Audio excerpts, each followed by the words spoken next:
Endoscopy ഇപ്പം നമുക്ക് diagnostic ആവാം, അതായത് ഒരു അസുഖം കണ്ടുപിടിക്കാനുള്ള ചികിത്സയായിട്ടാവാം, അല്ലെങ്കിൽ തെറപ്യൂട്ടിക് ആവാം. ഈ രണ്ട് രീതിയിലുള്ള എൻഡോസ്കോപ്സും ഉണ്ട്. ഇത് സാധാരണ ഒരു എൻഡോസ്കോപ്പി ചെയ്യാനായിട്ട് 3 മിനിറ്റിൻ്റെ കാര്യമേ ഉള്ളൂ. പക്ഷേ നമ്മളത് ചെയ്യുമ്പോൾ ഒരു ചെറിയ ഡിസ്കംഫർട്ട് ഉണ്ടാകും, ബിക്കോസ് നമ്മൾ തൊണ്ട മരപ്പിച്ചിട്ടാണ് ചെയ്യുന്നത്. പക്ഷേ എന്നാലും ഒരു ഡിസ്കംഫർട്ട് ഉണ്ടാവാം, വോമിറ്റിംഗ് ഫീലിംഗ് ഉണ്ടാവും. സോ അങ്ങനെയുള്ളവർക്ക് നമ്മളെപ്പോഴും ചെറിയൊരു സെഡേഷൻ കൊടുക്കും, കോൺഷ്യസ് സെഡേഷൻ എന്ന് പറയും. അത് ചെറിയൊരു ഇഞ്ചക്ഷൻ എടുത്തു കഴിഞ്ഞ് കഴിഞ്ഞാൽ ഒന്നും അറിയാണ്ട് ചെയ്യാം, without any problem. Only thing is patient has to be in the hospital for 1 hour. അത് കഴിഞ്ഞാൽ ദേ ക്യാൻ ഗോ ഹോം. അത് എൻഡോസ്കോപ്പി, ഈ വായിക്കൂടെ നോക്കുന്നത്. അതുപോലെ മലദ്വാരത്തിൽ കൂടെ നോക്കുന്ന കൊളോണോസ്കോപ്പി എന്ന് പറയും.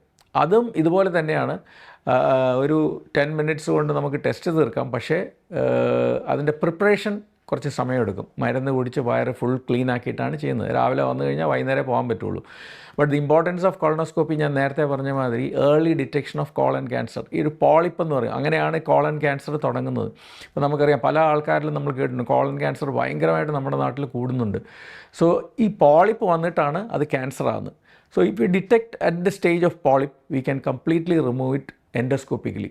അപ്പോൾ ട്രീറ്റ്മെൻറ്റ് എൻഡോസ്കോപ്പിക്കലി കൂടെയാണ് നമ്മൾ ചെയ്യുന്നത്. ആ പോളിപ്പ് റിസെക്റ്റ് ചെയ്യുക, അത് കംപ്ലീറ്റ് ആയിട്ട് റിമൂവ് ചെയ്ത് വേറെ ട്രീറ്റ്മെൻറ്റിൻ്റെ ആവശ്യമില്ല.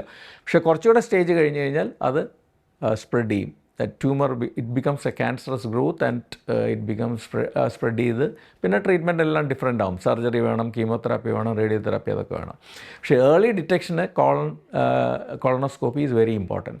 അതിന് ഈ അലാമിങ് സിംറ്റംസ് ഉണ്ട്, അതായത് വയറ്റിൽ നിന്ന് ബ്ലഡ് പോവുക. All bleeding is not piles. നമ്മുടെ നാട്ടിൽ അങ്ങനെ ഒരു പ്രോബ്ലം ഉണ്ട്, എല്ലാം പൈൽസാന്ന് പറഞ്ഞിരിക്കും. ദേ ഗോൺ പല ട്രീറ്റ്മെൻറ്റ്സ് ഉണ്ട്. അപ്പോൾ അതിൻ്റെ എല്ലാം പുറകെ പോയിട്ട് അങ്ങനെ പോകും.